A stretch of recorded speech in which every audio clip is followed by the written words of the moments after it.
What's up, y'all? Back with another video. Alright, so in this video I want to talk about the benefits of commission sales, and how that prepares you for self-employment, just working for yourself. I worked commission sales for a while.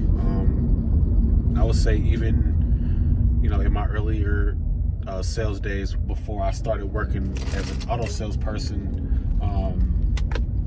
I sold Kirby vacuum cleaners. That's when you go door to door. You're a door-to-door vacuum salesperson, and pretty much, every commission sales job, you might get a base pay, but the majority of your money comes strictly off your performance.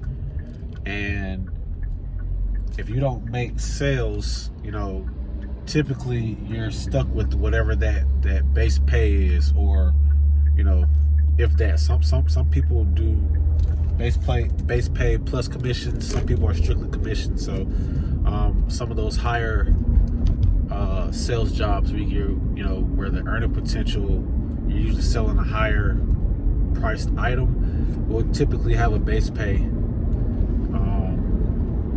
associated with that commission sale. But just as far as me working commission sales, and since I've been self-employed, starting to notice some of those things that working for commission actually taught me, kind of prepared me for being self-employed. And that's what I wanted to talk about in this video. Okay, so one of the things that I learned from that is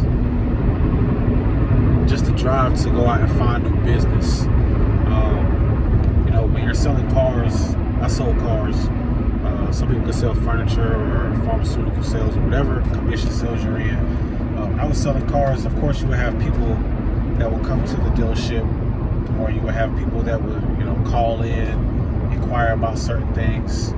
But for the most part, the floor traffic was usually divided between the people that were the most active on the sales floor, if you didn't have a rotation on the sales floor.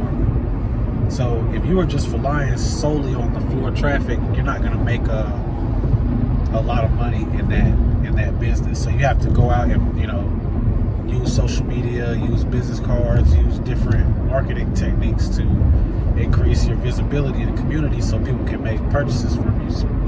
People can make sales,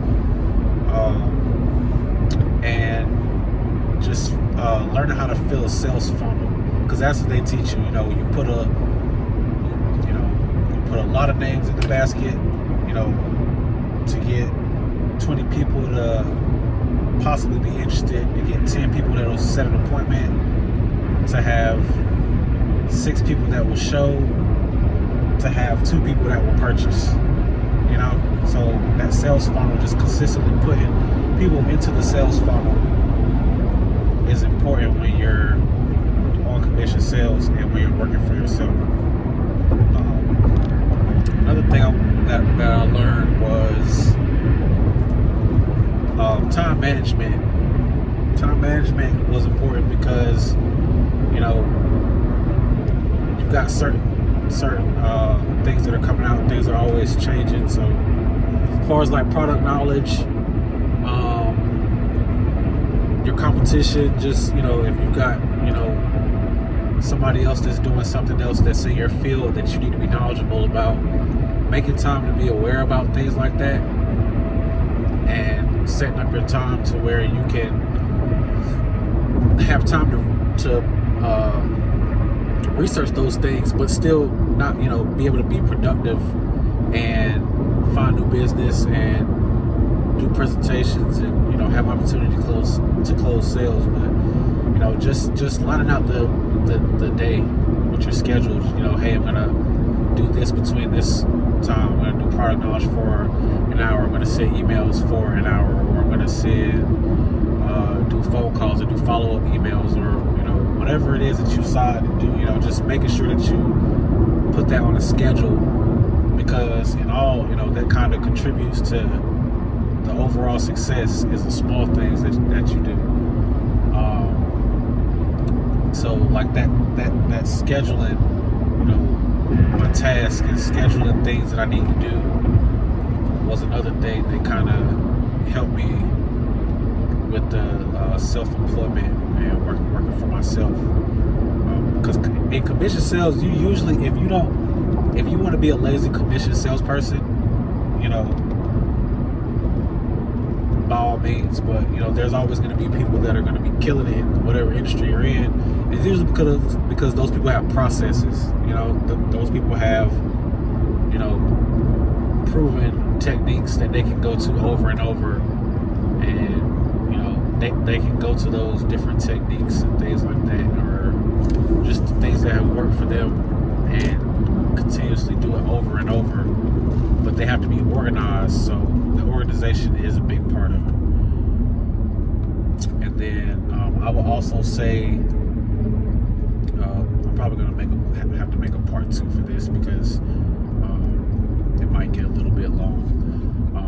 But another thing that I learned was not being afraid to ask for the business. You know, like some people, they don't succeed all because they're afraid to ask for the sale, and you know, they're unsure in the price that they're asking, or they're asking the customer to pay. And you have to know that, you know, whatever you're selling, that you're asking that price for a specific reason. And you know, yes, it's good to give a discount and things like that, but you know, you can't give a discount if you don't ask for all of the money up front. You know, you can't give a discount off of a discounted price, you know. So just being able to like ask for the sale, and being confident in, you know, just being confident in the price that you're asking the person to pay. Because, you know, by the time you're asking for the sale, either whatever product or service you sold that person, or, you know, you should have been able to show the value during the presentation part, or during the service part, if it was a service transaction, of you doing a good job of whatever that service was, for them to not have to justify why they should pay you whatever you're asking them to pay. So being able to ask for the sale, somebody, you know, I get all the time, you know, hey, can I do it for this price? And you know, I can confidently say, you know, no, I can't do it for that price. I can do it for this price. One, because I've done the market research as to, you know, like competition and things like that.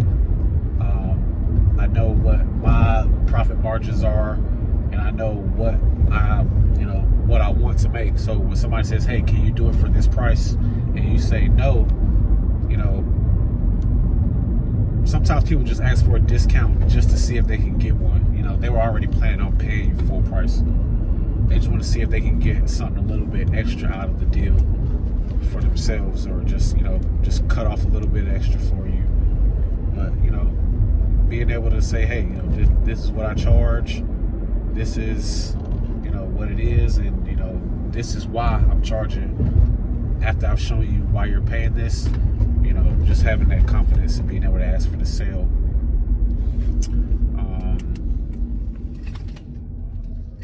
So yeah, those were a couple of things. I might make a part 2 for this video as well, just because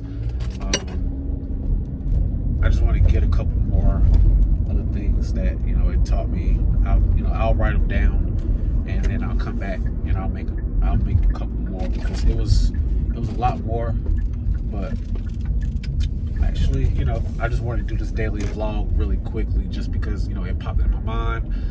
Just starting out on YouTube, I wanted to, you know, be proactive and go ahead and record the video while I was thinking about it, and then if I need to, you know, I can come back, I can expand a little bit more.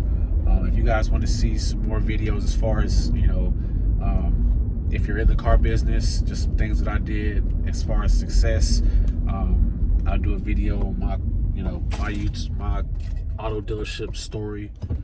Or if you have any questions about, you know, just if you're considering getting into the car business,